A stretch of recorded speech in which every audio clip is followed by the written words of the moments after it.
یہ شان بے نشانی ہے کہ اب تک ہے نشاں باقی، یہ شان بے نشانی ہے کہ اب تک ہے نشاں باقی، یہ کب کا مٹ گیا ہوتا، یہ کب کا مٹ گیا ہوتا اگر میرا نشاں ہوتا۔ یقین بے کسی راحت بناتا ہے مصیبت کو، یقین بے کسی راحت بناتا ہے مصیبت کو، مجھے تو دھوپ بھی سایہ نظر آتی ہے غربت میں، اور جمال اب بھی جو غم باقی ہوں ان سے مانگ کر لے لو، جمال اب بھی جو غم باقی ہوں ان سے مانگ کر لے لو، کہیں ایسا نہ ہو کچھ نقص رہ جائے محبت میں۔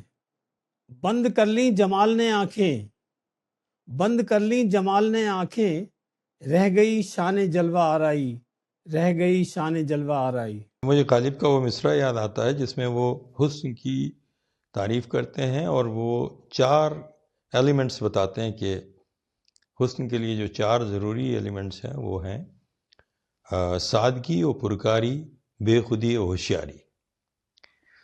تو جمال صابری کی شاعری میں آپ کو ان کی زبان میں سادگی ہے، ان کے بیان میں سادگی ہے، اور ان کی پرکاری جو ہے وہ لفظوں کو، محاوروں کو برتنے کے سلیقے میں نظر آتی ہے۔ اسی طرح سادگی و پرکاری، بے خودی و ہوشیاری۔ اچھا، بے خودی ان کے ہاں یعنی جو مضامین آتے ہیں وہ اتنے اسپونٹینیس ہیں، اتنے نیچرل ہیں کہ اس میں کہیں یہ وہ نہیں ہوتا کہ آدمی شعر کی تصنیف کر رہا ہے، شعر کہہ رہا ہے۔ ان کے شعر جو ہیں وہ آمد کے شعر ہیں۔ آداب عرض، میرا نام پرویز عالم ہے اور مجھے بانتہا خوشی ہے کہ سنینگ کی پوڈ کاسٹ اردو باغ کا یہ پہلا ایپیسوڈ ہے جو ویڈیو فارمیٹ میں جا رہا ہے۔ سنینگ کی یہ پوڈ کاسٹ سیریز جو ہے آڈیو ورژن میں اب تک چلی آ رہی ہے، بہت سارے ایپیسوڈز ہم نے اس کے نشر کیے ہیں اور آپ نے دیکھے بھی ہیں اور خاصا ذکر بھی ہوا ہے ان ایپیسوڈز کا۔ اردو کی شخصیتیں اس میں آتی ہیں، بہت دلچسپ باتیں ہوتی ہیں اردو کے حوالے سے، لیکن یہ پہلا ایپیسوڈ ہے جو ہم ویڈیو فارمیٹ میں کر رہے ہیں، اور مجھے اس سے بھی زیادہ خوشی یہ ہے کہ میرے 2 پرانے دوست میرے ساتھ ہیں، ساجد رضا خان صاحب اور ساتھ میں مہر عالم خان صاحب۔ دونوں کا تعلق پرانا علی گڑھ سے ہے، اور جس کتاب کے حوالے سے آج ہم بات کرنے جا رہے ہیں اس کا نام ہے جمالیات۔ جمالیات ایک شعری مجموعہ ہے جمال صابری صاحب کا۔ جمال صابری صاحب کا بھی تعلق علی گڑھ سے، اپنے زمانے کے بہت پیارے بڑے اچھے شاعر رہے ہیں، لیکن وہ شہرت ان کو شاید نصیب نہیں ہوئی آج کے زمانے میں جو ان کے ہم عصروں کو نصیب ہوئی۔ بہرحال ان سب باتوں کو جاننے کے لیے میرے ساتھ میں جو 2 مہمان ہیں وہ وقتاً فوقتاً روشنی ڈالیں گے۔ ساجد صاحب، میں آپ سے ہی جان لیتا ہوں کہ آپ کا جمال صاحب سے کیا تعلق ہے؟ وہ میرے دادا تھے، ان کا پورا نام عابد رضا خان تھا۔ وہ 1899 میں علی گڑھ اتر پردیش میں پیدا ہوئے تھے۔ ان کے اجداد 18ویں صدی کے آخر میں ہندوستان آئے تھے، اور جمال صاحب کو بچپن ہی سے مختلف فن سیکھنے کا شوق تھا۔ بہت چھوٹی عمر میں شعر کہنا شروع کر دیا تھا، اور جوانی کی عمر تک آتے آتے ان کو نشستوں میں مدعو کیا جانے لگا تھا۔ اور ان کی خوش نصیبی دیکھیے کہ عظیم استاد شاعر سیماب اکبر آبادی صاحب کی ان کو شاگردی نصیب ہوئی۔ ساتھ ہی افسانے بھی لکھ رہے تھے، ڈرامے بھی لکھ رہے تھے، ڈراموں میں ایکٹنگ بھی کر رہے تھے، صحافت بھی چل رہی تھی۔ انہوں نے اپنا پہلا اخبار 1928 میں نکالا علی گڑھ پنچ کے نام سے، اور وہ اپنے بھانجے مشہور شاعر ساغر نظامی صاحب کے ساتھ نکالا۔ جنگ آزادی سے بھی جڑ گئے۔ یہ ہمارے پاس ایک طرح سا فوٹو ہے 1917 کا،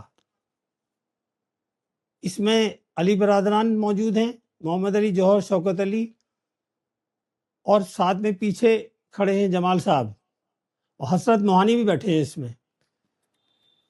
اور یہ خلافت مومنٹ سے پہلے انہوں نے یہ بنائی تھی انجمن خادم المسلمین، اس کے بعد وہ خلافت مومنٹ میں بدل گئی، جمال صاحب اس سے بھی جڑ گئے۔ ساتھ ہی 1930 کے پاس آتے آتے انہوں نے فلمی کہانیاں بھی لکھنی شروع کر دی تھی۔ یہ ہمیں نہیں پتہ لگ سکا کہ بھئی کس وجہ سے وہ فلمی دنیا کی طرف راغب ہوئے۔ جی، اس کی طرف ہم آئیں گے ایک بار، کیونکہ بمبئی کا ذکر آپ نے چھیڑ دیا ہے تو اس جی سے پہلے بہت ضروری ہے کہ ان کی شاعری کے حوالے سے کچھ باتیں ہو جائیں۔ میرا عالم خان صاحب، یہ جو شاعری کا مجموعہ ہے آپ نے اس کو ایڈٹ کیا ہے، آپ کی نگرانی میں شائع ہوا ہے، ریختہ نے اس کو منظر عام پر لانے میں ایک بہت بڑا کردار ادا کیا ہے، اور اس کی رسم اجرا بھی ہو چکی ہے دلی میں۔ ریختہ جو ابھی حال ہی میں ہوا تھا، وہاں زبردست پروگرام تھا، خاصی بڑی تعداد میں لوگوں نے اس کو دیکھا، اور اس کے بعد پھر ایک اور رسم اجرا ہوئی، وہ ہے انڈیا اسلامک کلچرل سینٹر پہ، وہاں اردو ادب کی بہت نامور شخصیتیں وہاں موجود تھیں، میں بھی تھا، آپ بھی تھے، ساجد صاحب بھی تھے۔ تو تھوڑا سا کتاب کے بارے میں ذرا سا روشنی ڈالیے۔ یہ جمالیات ان کا مجموعہ ہے، جمال صابری صاحب کا، اور اس میں نعتیں ہیں، اس میں منقبت ہیں، اس میں سلام ہیں، ان کے قطعات ہیں، نظمیں ہیں اور غزلیں ہیں۔ غزلوں کی تعداد زیادہ ہے، 116 غزلیں اس میں شامل ہیں، 7 نظمیں ہیں، ایسے 6 نعتیں ہیں، ایک سلام ہے، منقبت 7 ہیں، 19 قطعات ہیں۔ تو یہ چیزیں ہیں۔ مجھے لگتا ہے کہ اس مجموعے میں ہم کوئی حمد شامل نہیں کر پائے کیونکہ وہ ہمیں دستیاب نہیں ہوئی، لیکن ایسا نہیں ہو سکتا کہ جو شخص نعتیں لکھ رہا ہے اور اتنی غضب کی نعتیں لکھ رہا ہے اس نے حمد نہ لکھی ہو، کیونکہ وہ ایک سلسلہ صوفی ازم سے ان کا تعلق تھا، تو اس لیے خیال یعنی مستحکم ہوتا ہے کہ انہوں نے حمد بھی لکھی ہوں گی۔ یہ بھی جاننا چاہتا ہوں کہ دراصل ان کی شاعری کو تھوڑا سا روایتی بھی کہا جاتا ہے، کلاسیکی بھی کہا جاتا ہے۔ یہ جو رنگ ہے ان کی کلاسیکی شاعری کا، یہ کس قسم کا رنگ ہے؟ روایتی شاعری ہے، کلاسیکی ہے، کیا ہے؟ اصل میں روایتی شاعر ہیں، اور جب روایت مستحکم ہو جاتی ہے وہی کلاسیکی شاعری بن جاتی ہے۔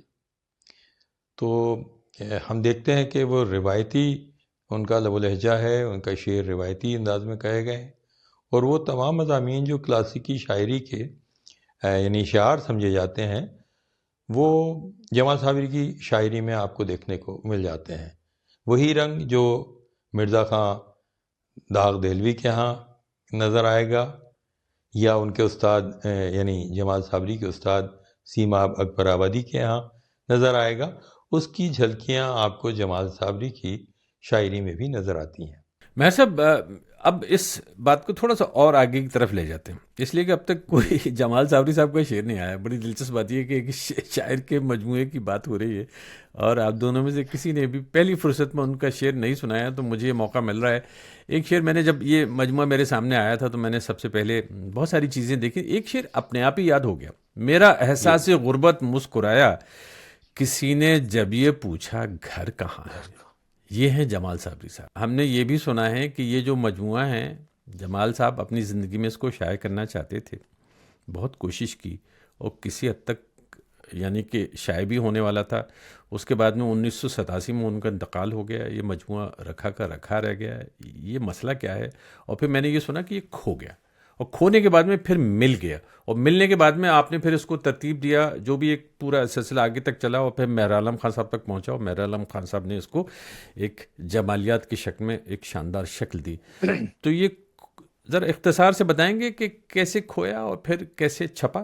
ان کے ایک اخبار سے ہمیں پتہ لگتا ہے کہ 1963 میں انہوں نے اپنے شاعری کا مجموعہ مرتب بھی کر لیا تھا، اور اخبار میں یہ لکھا بھی اپنے فوٹو کے ساتھ کہ یہ مجموعہ جلدی منظر عام پر آنے والا ہے، لیکن اپنی زندگی میں وہ نہیں چھپا سکے اسے، اور 1987 میں ان کا انتقال ہو گیا۔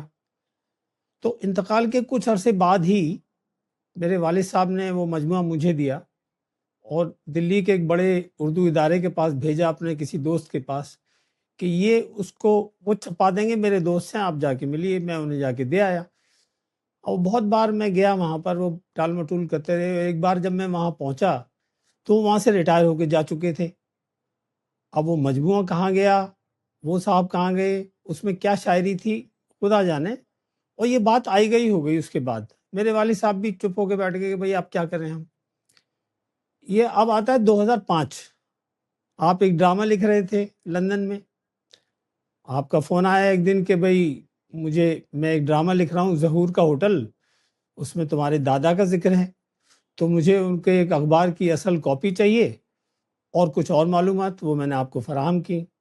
انہیں کو دیکھنے کے چکر میں نے کچھ ان کے اشعار دیکھے کاغذوں پہ لکھے ہوئے ڈائریوں میں، اور میں نے آپ کے ساتھ شیئر کرنا شروع کر دیے، اور وقتاً فوقتاً میں آپ کو بھیجتا رہا وہ اشعار، آپ کو بہت پسند آنے لگے۔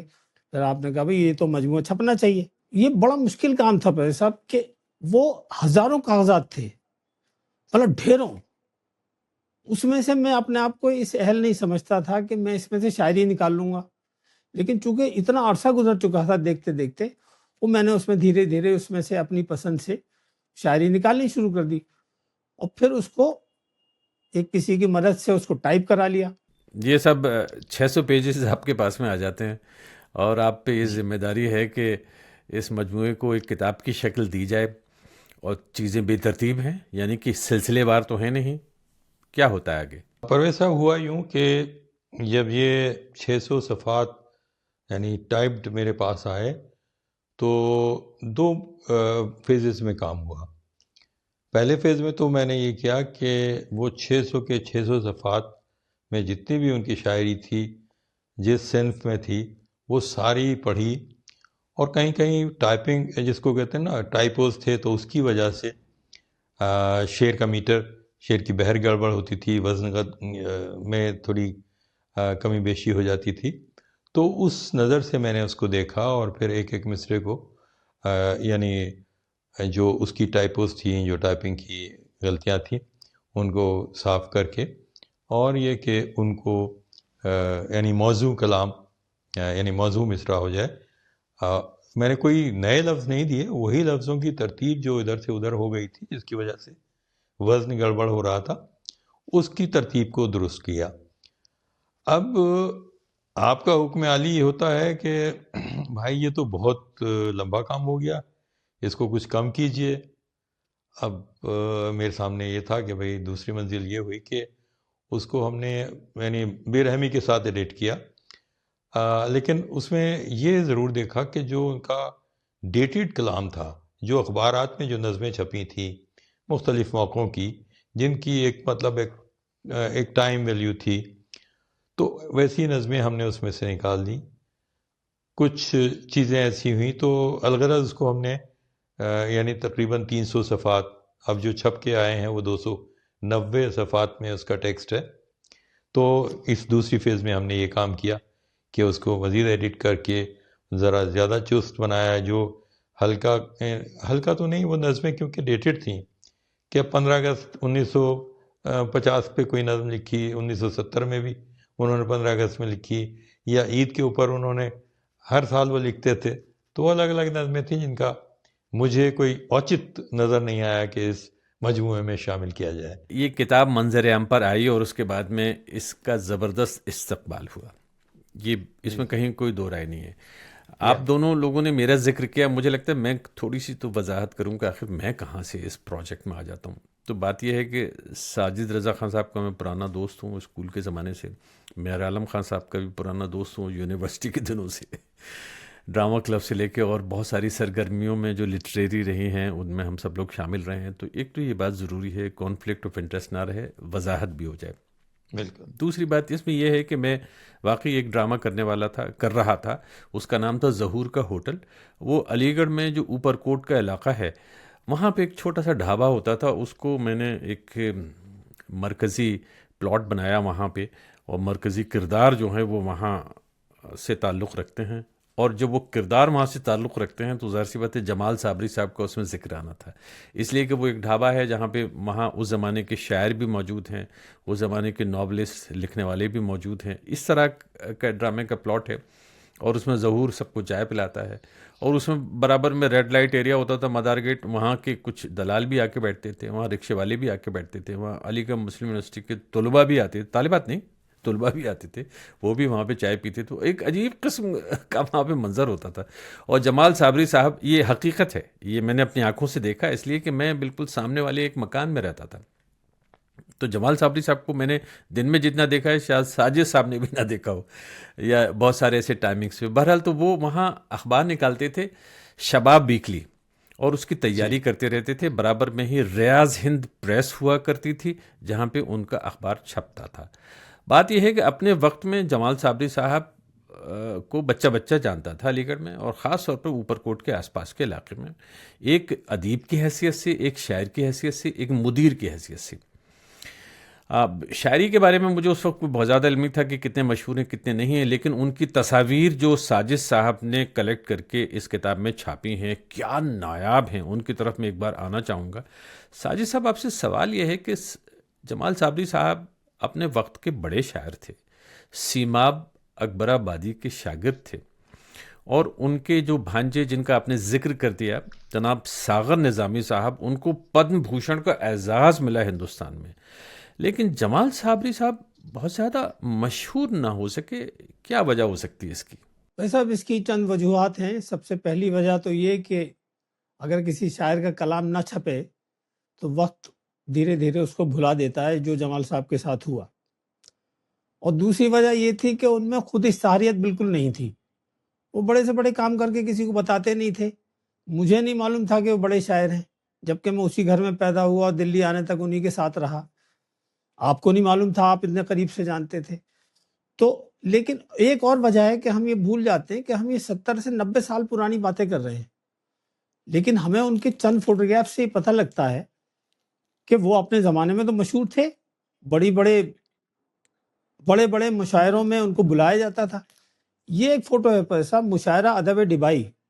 اس زمانے میں ڈبائی جو ہے ایک بڑا ادبی مرکز مانا جاتا تھا۔ اس میں صاحب بڑے بڑے شعراء موجود ہیں، حفیظ جالندری موجود ہیں، سیما اکبر آبادی صاحب موجود ہیں، ایس این مہراروی ہیں، جوش ملی آبادی ہیں، بڑے بڑے شعراء موجود ہیں۔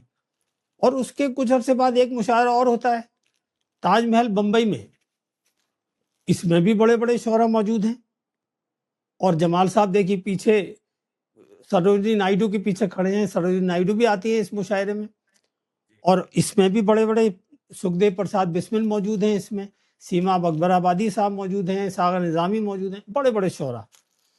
اور ایک فوٹو ہمیں اور ملتا ہے پر صاحب، یہ ہے 1959 کا، اس میں بھی بڑے بڑے شعراء، یہ علی گڑھ میں ہوا مشاعرہ، اس میں بھی بڑے بڑے شعراء موجود ہیں، اس میں خلیل الرحمن اعظمی جیسے کئی ایسے بڑے شعراء موجود ہیں۔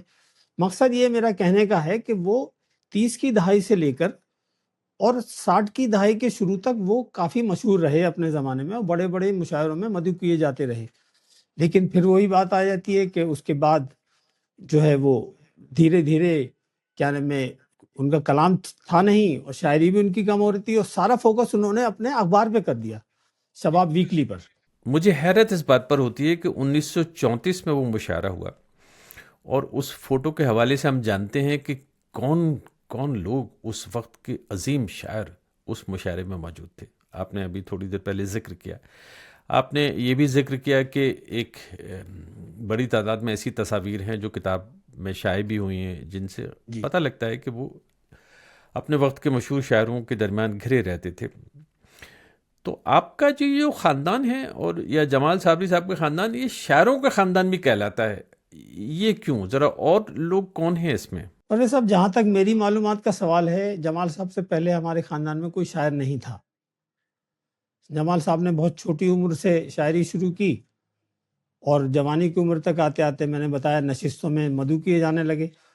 تو ساغر صاحب بتاتے تھے کہ وہ ان کو چھپ کر سننے جایا کرتے تھے، اور ان کو بھی شاعری کا شوق لگ گیا۔ ساغر صاحب سے مراد ہے آپ کے ساغر نظامی؟ مشہور شاعر ساغر نظامی صاحب۔ یہ وہ ساغر نظامی ہے؟ ذرا یاد دلائیے کون ساغر نظامی ہے؟ ان کے پاس دو غزلیں ان کی بے انتہا مشہور ہوئیں، اور جو دونوں ماسٹر مدن نے گائیں۔ ایک تو تھی حیرت سے تک رہا ہے جہاں نے وفا مجھے، تم نے بنا دیا ہے محبت میں کیا مجھے، اور یوں نہ رہ کر ہمیں ترسائیے، آئیے آ جائیے، جو آج بھی سنی جاتی ہیں اور مشہور ہیں۔ ان کے چھوٹے بھائی تبسم نظامی صاحب، وہ بھی شاعر ہوئے، اور وہ بڑے صحافی بھی ہوئے۔ وہ دونوں زبانوں میں صحافت بھی کرتے تھے، ہندی اور اردو میں، اور شاعری بھی کرتے تھے۔ اور پیسہ ایک بڑی خوشی کی بات یہ ہے کہ جمالیات سے کچھ ہی عرصے پہلے ان کی کتاب ری پبلش ہوئی ہے، لکھنؤ جنپت کا راشٹریہ اتہاس۔ یہ بڑی مستند کتاب ہے، اور یہ جنگ آزادی میں لکھنؤ میں اس وقت کیا ہو رہا تھا اس کی بڑی ڈیٹیل ہے اس میں، اور ایک صحافی ہیں لکھنؤ کے، انہوں نے یہ چھاپی. تبسم نظامی صاحب کی 9 کتابیں ریختہ پر بھی موجود ہیں. اور ان کے سب سے چھوٹے بھائی کباب علی گریان، وہ اپنے زمانے کے طنز و مزاح کے بہت بڑے شاعر تھے اور بڑے مشہور تھے اس زمانے میں. ساغر نظامی صاحب کے چھوٹے بھائی شہریار پرواز، وہ اچھے شاعر تو تھے ہی صاحب، لیکن کمال کے ترنم سے اپنا کلام پڑھتے تھے. مجھے یاد ہے میں نے انہیں کئی بار سنا. اور ایک بات اور بتا دوں میں آپ کو کہ جمال صاحب کی جو اہلیہ تھیں عابدہ خانم، وہ بھی شاعرہ ہوئیں اور نسرین تخلص کرتی تھیں. اور ساغر نظامی صاحب کی اہلیہ ذکیہ سلطانہ، وہ نیر تخلص کرتی تھی. تو میری معلومات کے مطابق 7 شاعر ہوئے خاندان میں، جس کی وجہ سے خاندان شاعروں کا کہلایا، اور اس کا سہرا جمال صاحب کے سر جاتا ہے. بالکل جاتا ہے. اور آپ نے کباب علی گریان صاحب کا ذکر کیا، یہ میرا عالم خان صاحب موجود ہیں علی گڑھ والے، اور میں بھی، اور ہم نے کباب صاحب کو بہت سنا علی گڑھ کے مشاعروں میں. اور جب وہ آتے تھے تو لوگ ان کو دیکھ کے ہنسنے لگتے تھے، حالانکہ وہ بہت سنجیدہ قسم کے انسان تھے، ایسا نہیں تھا کہ آپ ان کو دیکھ کے ہنسیں. اور پھر وہ جب وہ کچھ شعر سناتے تھے، جیسے ایک جو بھی دیدار کو آتا ہے چپک جاتا ہے، آپ نے جلووں میں کیا گوند لگا رکھا، گوند لگا رکھا ہے. یہ جمال صاحب پری صاحب کے جو بھائی ہیں کباب علی گریان صاحب، ان کا شعر ہے. اس میں مہر صاحب تھوڑا سنجیدگی کے ساتھ ایک بار واپس آتے ہیں جمال صابری صاحب کی شاعری کی طرف، کہ وہ کیا عناصر ہیں جمال صابری کی شاعری کے جو ان کو منفرد بناتے ہیں، مختلف بناتے ہیں، اور ایک بار پھر ہمیں یاد دلاتے ہیں کہ کیوں وہ ایک بڑے شاعر تھے اپنے عہد کے، کہ وہ جو خوبیاں ہیں ان کی شاعری کی وہ کیا ہیں.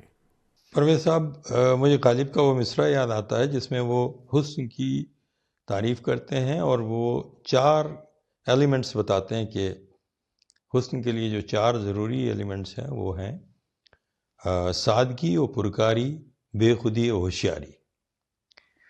تو جمال صابری کی شاعری میں آپ کو ان کی زبان میں سادگی ہے، ان کے بیان میں سادگی ہے، اور ان کی پرکاری جو ہے وہ لفظوں کو، محاوروں کو برتنے کے سلیقے میں نظر آتی ہے.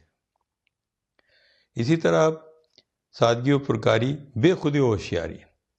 اچھا، بے خودی ان کے ہاں یعنی جو مضامین آتے ہیں وہ اتنے اسپونٹینیس ہیں، اتنے نیچرل ہیں کہ اس میں کہیں یہ وہ نہیں ہوتا کہ آدمی شعر کی تصنیف کر رہا ہے، شعر کہہ رہا ہے. ان کے شعر جو ہیں وہ آمد کے شعر ہیں. اب جیسے بہت اچھا، وہ بڑی سادہ زبان، جیسے میں نے پہلے عرض کیا، تو ان کا جو انتخاب تھا اس میں بڑی وہ تھے، اس میں بے خودی نظر آتی ہے. یعنی جو لب و لہجہ تھا، یا ان کی تمثیلات ہیں، جو سملیز ہیں، جو ان کے میٹافرس ہیں، وہ ایسے لگتے ہیں کہ بالکل جیسے یعنی نیچرلی ان کی زبان میں اندر آ گئے ہیں. اسی طرح جو پرکاری ہے وہ متن کے انتخاب میں، جو اس میں شعر میں تھاٹ جا رہا ہے، وہ اس معاملے میں بڑے ہوشیار نظر آتے ہیں کہ تھاٹ کوئی ہلکا نہ ہو، بڑے پختہ تھاٹس.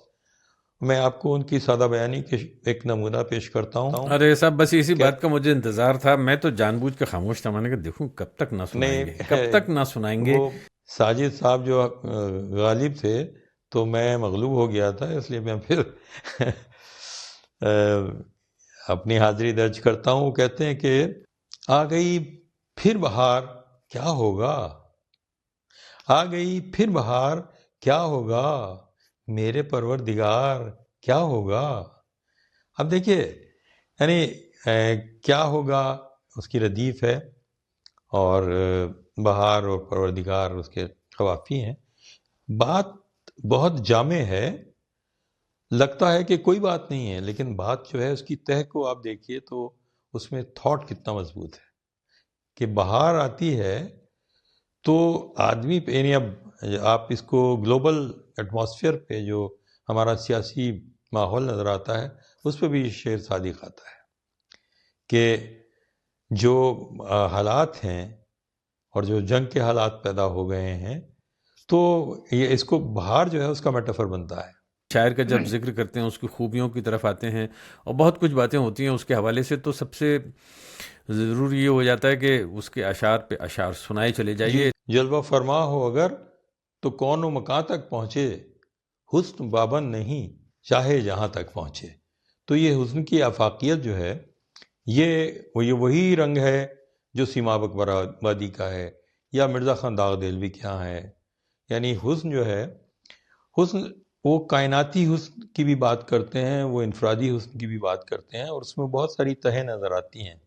تخلیق کی حسن کی بھی بات ہوتی ہے، ان کے یہاں بہت سارے ایسے اشعار آپ کو ملتے ہیں. ساجد صاحب، میں آپ کی جانب رخ کرتا ہوں، اس لیے کہ ایک بات جس کا ابھی تک ذکر نہیں ہوا وہ یہ ہے کہ جمال صابری صاحب نے فلمی دنیا میں بھی اپنی قسمت آزمائی، اور نہ صرف آزمائی بلکہ اس میں اداکاری کے جوہر بھی دکھائے، کہانیاں لکھیں اور بھی بہت کچھ کام کیے، وہاں جا کے اخبار رسالے بھی نکالے. تو وہ قصہ مختصراً کیا ہے؟ اپنی اہلیہ کے انتقال کے فوراً بعد 1933 میں جمال صاحب بمبئی چلے گئے، لیکن ان کے تعلقات پہلے سے ہی وہاں موجود تھے، اس لیے کہ 1930 سے ہی وہ اپنی کہانیاں وغیرہ بھیج رہے تھے. اور ہمیں لگتا ہے کہ جدن بائی جو مشہور اداکارہ نرگس کی والدہ تھیں، انہوں نے پہلے ہی ان کی ایک کہانی پسند کر رکھی تھی، تلاش حق. اور جیسے ہی جمال صاحب بمبئی پہنچتے ہیں وہ فلم فوراً بننی شروع ہو جاتی ہے، اور 1933 کے شروع میں وہ ریلیز بھی ہو جاتی ہے. اور یہ وہ وقت ہے جو پہلی فلم آتی ہے 1931 میں، عالم آرا، اور 1933 میں جمال صاحب کی لکھی ہوئی فلم بننی شروع ہو جاتی ہے. اس کے علاوہ بھی انہوں نے بہت کہانیاں لکھی، کافی مکالمے لکھے، فلمی گیت لکھے، اور یہ ہمیں ان کے کانٹریکٹ سے پتہ لگتا ہے، فلمی کانٹریکٹ سے. یہ کانٹریکٹ ہے، اس میں لکھا ہے کہ آپ گانے لکھیں گے، آپ ٹرانسلیشن کریں گے، آپ مکالمے لکھیں گے. تو یہ اس کے علاوہ وہ ان کی صحافت بھی جاری تھی بامبے میں، اور وہ 5 اخباروں کے ایڈیٹر رہ چکے تھے، رہے وہاں پر، اور 7 میگزینز کے ڈائریکٹر رہے. یہ ہمیں ان کے لیٹر ہیڈ اور اس سے پتہ لگتا ہے. یہ ان کا لیٹر ہیڈ ہے اور ساتھ میں وزٹنگ کارڈ ہے ان کا. تلاش حق ان کی 1935 میں ان کی لکھی کہانی کمپلیٹ ہو گئی، اور اس فلم میں انہوں نے ایکٹنگ بھی کی تھی، اور اسی کو دیکھ کر علی گڑھ میں تو صاحب وہ لوکل ہیرو ہو گئے ایک طرح سے. میں ایک بار پھر سے یاد دلا دوں کہ ہم ذکر کر رہے ہیں جمالیات کا. جمالیات شعری مجموعہ ہیں جناب جمال صابری صاحب کا، جن کا تعلق علی گڑھ سے ہے، اور ساجد رضا خان صاحب جو یہاں تشریف فرمائے ہیں ہمارے ساتھ پینل میں، ان کے دادا رہے ہیں، مشہور شاعر رہے ہیں وہ تو جمال صابری صاحب. اور ان کی جب یہ کتاب منظر عام پر آتی ہے، ریختہ اس کو چھاپتا ہے، تو دلی میں بڑا ذکر ہوتا ہے، چرچا ہوتا ہے، اور رسم اجرا بھی ہوتی ہے، جس کی طرف میں نے پہلے اشارہ کیا. ایک سے ایک بڑے ادیب آتے ہیں اس میں بات کرنے کے لیے. میرا علم خان صاحب، آپ وہاں موجود تھے، تھوڑا سا بتائیے ذرا کہ کس نے کیا کہا کتاب کے بارے میں. دیکھیے، میں دونوں جو رسم اجرا ہوئی، ایک تو ریختہ کے دوران دسمبر میں ہوا تھا، اس میں آپ تھے، قربان علی مشہور صحافی اور آپ کے ہمارے مشترکہ دوست وہ تھے، انہوں نے کتاب ریلیز کی تھی، اور اس پہ ان کا بیان یہ تھا کہ جمال صابری کی شاعری جو ہے ہمارا دھیان زندگی کی طرف کھینچتی ہے، اور زندگی سے متعلق جو اہم مضامین ہیں وہ جمال صابری کی شاعری میں ملتے ہیں. اس طرح ہم آتے ہیں اسلامک سینٹر میں، جب فنکشن ہوا تو اس میں بڑے نامور اردو کے ادیب شاعر موجود تھے، جس میں خالد محمود صاحب جو پروفیسر جامعہ میں رہے ہیں اردو ڈپارٹمنٹ کے، ہیڈ آف دا ڈپارٹمنٹ رہے ہیں، اور ادیب، بہت ہی مانے ہوئے ادیب ہیں، اور شعر بھی کہتے ہیں، شاعری بھی کرتے ہیں. اس کے علاوہ ہمارے دوست شیپر رسول جو وہ بھی former head of the department Urdu Jamia Millia میں رہے ہیں، اور یعنی بہت عمدہ شاعر ہیں. اس کے علاوہ فاروق بخشی صاحب تھے، وہ ادے پور یونیورسٹی میں اور مانو حیدرآباد میں پروفیسر رہے ہیں. اور ہمارے ایک پرانے دوست علی گڑھ سے تعلق جن کا ہے، وہ ہمارے خواجہ صاحب، خواجہ شاہد وہاں پہ موجود تھے، اور سلمان خورشید صاحب جو ہے اس فنکشن میں مہمان خصوصی کے طور پر موجود تھے. چندربان خیال صاحب جو ساہتیہ اکیڈمی میں اردو کی جو ایڈوائزری بورڈ ہے اس کے چیف ہیں وہ، اور اپنے آپ میں بہت ہی عمدہ شاعر ہیں۔ مہر صاحب، میں آپ سے جاننا چاہتا ہوں کہ جو ادبی شخصیات وہاں موجود تھیں اور ایک سے ایک بڑا شاعر بھی تھا، کوئی بتائیے ذرا سا سیمپل کے طور پہ کہ ایک دو لوگوں نے کیا کہا جمالیات کے حوالے سے۔ خالد محمود صاحب نے بڑی پیاری بات کہی۔ انہوں نے کہا کہ ان کی شاعری، ان کے اشعار ایسے ہیں کہ اس کا یعنی زندگی کے ایک طرح سے عکس پیش کرتے ہیں، زندگی کے مختلف تصویریں ان کی شاعری میں نظر آتی ہیں۔ اس میں رومان بھی ہے، اس میں زندگی کے چیلنجز بھی ہیں، اور اس میں عصری شعور اور انسانی جذبات کی شدت اور افکار کی گہرائی، یہ سب اس میں ہمیں نظر آتی ہے۔ اس طرح شیبر رسول کا کہنا تھا کہ ان کے شعروں کا کمال یہ ہے کہ کسی شعر میں بھی آپ کوئی لفظ چنیں اور اس کو ہٹا کے اس کا ہم وزن یا اور ہم معنی لفظ فٹ کر دیں، اور تو آپ ایسا نہیں کر سکتے، شعر جو ہے پھر ہلکا پڑ جاتا ہے۔ تو اس طرح کی باتیں ہوئیں۔ فاروق اشی نے کہا کہ یعنی ان کو حیرت اور خوشی ہوئی کہ وہ اتنے بڑے اور اتنے عمدہ شاعر کلاسیکی روایت کے، مگر وہ اب تک گمنامی کے دنیا میں رہے، اور جمالیات کے تعلق سے جمالیات کے ذریعے دنیا ان کو جان رہی ہے۔ پرویز صاحب، خالد محمود صاحب نے ایک بڑی عمدہ بات کہی جو ہمارے دل کو لگ گئی، پورے خاندان کو۔ انہوں نے کہا جمال صاحب کی شاعری میں ایک بڑی خاص بات یہ ہے کہ ان کی کوئی بھی غزل آپ اٹھا لیں، اس میں کوئی نہ کوئی ایک شعر ضرور ہوتا ہے جو آپ کو روک لیتا ہے، آپ کو بار بار پڑھنے پہ مجبور کرتا ہے۔ یہ بہت بڑی بات ہے۔ اور شیبر رسول صاحب نے ایک بات کہی کہ جمال صاحب الفاظ کی روح کو سمجھتے تھے۔ ایک ہی آواز کے، ایک ہی معنی کے کئی لفظ ہوتے ہیں، لیکن ہر لفظ کی روح الگ ہوتی ہے۔ تو دو باتیں ہم لوگوں کو بڑی اچھی لگی ان کی۔ جب یہ کتاب منظر عام پر آتی ہے اور یہ کتاب آپ دیکھتے ہیں چھپی ہوئی اپنے ہاتھوں میں، اس کتاب کو آپ لیتے ہیں، دادا کا کلام ہے، کھو گیا تھا، کبھی چھپا نہیں، آپ نے کوشش کی، چھپ گیا، مہر عالم خان صاحب رات دن لگے رہے، شائع ہو کر منظر عام پر آیا، کیسا محسوس ہوا؟ یہ کتاب کو میں نے اسٹال پر رکھے دیکھا، ریختہ، جیسے ریختہ میں، ریختہ کے اسٹال پر، ایسا بات کرنی مشکل ہو گئی، آنکھیں بھر آئیں، اور میں نے سوچا کاش جمال صاحب ہوتے، یہ سب دیکھتے، اس لیے کہ اپنی زندگی میں وہ نہیں چھپا سکے، اس کے بھی 39 سال بعد یہ کتاب منظر عام پہ آ رہی ہے۔ تو انہی کا شعر مجھے یاد آتا ہے کہ یہ شان بے نشانی ہے کہ اب تک ہے نشاں باقی، یہ شان بے نشانی ہے کہ اب تک ہے نشاں باقی، یہ کب کا مٹ گیا ہوتا، یہ کب کا مٹ گیا ہوتا اگر میرا نشاں ہوتا۔ اور ان کے جمال صاحب کی جو شاعری پر صاحب تھی، وہ عام طور سے ان کی اپنی زندگی کی کہانی زیادہ بیان کرتی ہے۔ جیسے وہ اکثر مجھ سے بھی کہتے تھے کہ بھائی جب آپ دیکھیں کہ مشکل حالات ہیں، آپ ان میں کوئی تبدیلی نہیں کر سکتے، تو ان سے سمجھوتا کر لیجئے۔ تو ان کا شعر ہے، یقین بے کسی راحت بناتا ہے مصیبت کو، یقین بے کسی راحت بناتا ہے مصیبت کو، مجھے تو دھوپ بھی سایہ نظر آتی ہے غربت میں، اور جمال اب بھی جو غم باقی ہوں ان سے مانگ کر لے لو، جمال اب بھی جو غم باقی ہوں ان سے مانگ کر لے لو، کہیں ایسا نہ ہو کچھ نقص رہ جائے محبت میں۔ اور نہ ہونا بھی میرا دنیا میں ایک ہونے کی صورت تھی، نہ ہونا بھی میرا دنیا میں ایک ہونے کی صورت تھی، فنا ہو کر بھی داغ سینہ گورے غریباں تھا، اب وہ آئیں گے میری میت پہ مجبور وفا ہو کر، وہ آئیں گے میری میت پہ مجبور وفا ہو کر، اور نماز زندگی ایک دن ادا ہوگی قضا ہو کر۔ اور یہ ایک شعر اور خاص طور سے آپ کی نظر ہے، خانہ وفا میں یہی بس کمی رہی، غم خانہ وفا میں یہی بس کمی رہی، جو شمع بجھ گئی وہ ہمیشہ بجھی رہی۔ بہت عمدہ۔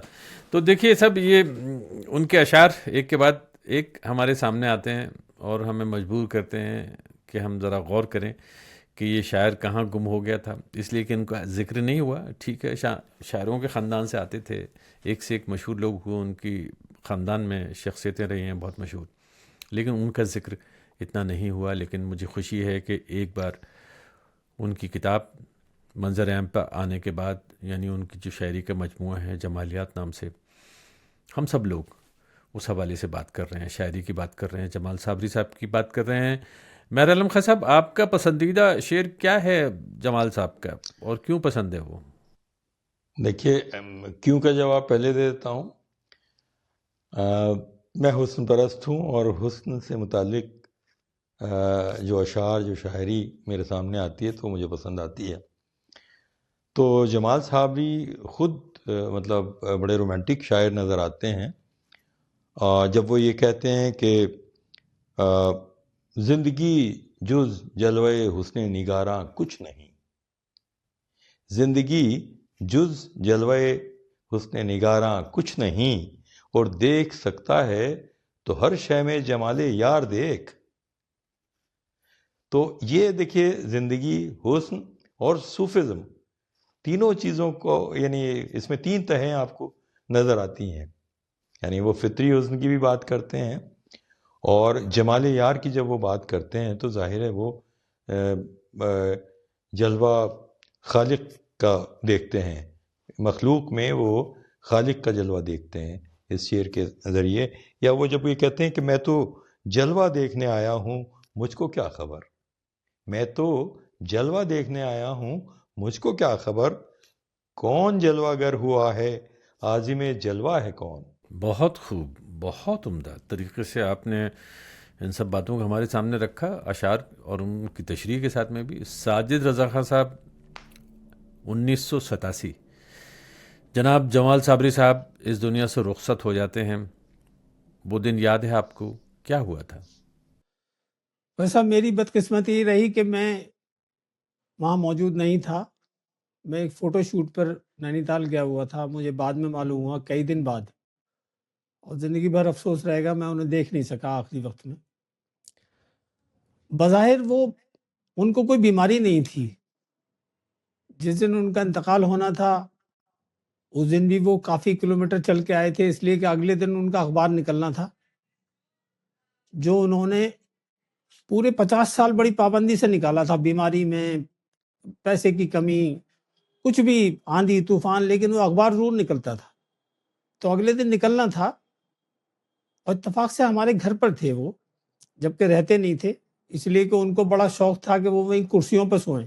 وہ ہمیشہ کرسیوں پہ سوتے تھے، اور اپنے میز کے آگے 5 کرسیاں تھیں، انہی پہ سوتے تھے. اور میرے والد صاحب کبھی لے آتے تھے تو مجھے خط لکھتے تھے کہ بھئی مجھے یہاں جنت جیسا آرام ہے، یہی میری تکلیف کا باعث ہے، اس لیے میں واپس جا رہا ہوں. تو ان کا یہاں شعر ہے، پڑا رہنے بھی دیں مجھ کو کوئے محبت میں، پڑا رہنے بھی دیں مجھ کو کوئے محبت میں، ہوس ہو جس کو جنت کی اسے لے جائیں جنت میں. تو وہ مشکل پسند انسان تھے، اور اس دن اچھے بھلے سوئے وہ. یہ 20 مارچ 1987 کی بات ہے. رات کو 1:30 بجے اچانک انہوں نے آواز دی، لوگ سب اٹھ کے گئے. کیا ہوا؟ 15 منٹ میں ان کا انتقال ہو گیا. بند کر لی جمال نے آنکھیں، رہ گئی شان جلوہ آ رہی. اس تعلق سے ان کا ایک بڑا پیارا شعر ہے کہ خدا جانے ہمارے خواب کی تعبیر کیا ہوگی، کہ ایک شعلہ تھا دیکھا ہے قریب آشیاں ہم نے. یا جو بدلے ہوئے ماحول، یعنی پورے عالمی منظرنامے کے اوپر آج بھی ان کا یہ شعر بہت صادق آتا ہے کہ توازن کس طرح قائم رہے گا بزم ہستی کا، توازن کس طرح قائم رہے گا بزم ہستی کا، اندھیرا بڑھ رہا ہے روشنی کم ہوتی جاتی ہے.